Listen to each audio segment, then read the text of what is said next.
为了要防止这非洲猪只对电商平台走入到台湾，财政部宣布讲，对11月15号开始，这货物进口间的申报单拢爱写电商平台或者是境外私人集运商的资讯，才会当对查源头。另外，有立委逼讲呢，有民众对这个非洲猪只一区倒来到台湾，手挂行李技术检查，竟然就放伊过，批评这机场变作是防疫的空棚。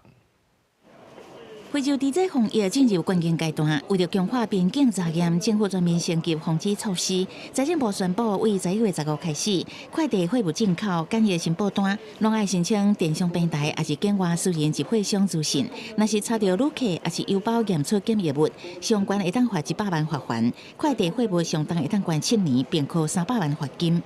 高风险地区来的入境旅客已经是100%的X 光检查，进口邮包、快递货物也都是100% 的 X 光检查。另外，风险数嘛当地研究，机场三线会全面变严，未过以红线线风险来分疫区也是非疫区入境班机，该做拢爱查核，搁扩大执行电工扫描所在的行李，不过旅客反应差真多。之后有调整这方面的规定的话，其实就 尽量看一下买的东西的成分之类的。从日本回来又要检查的话，我觉得是蛮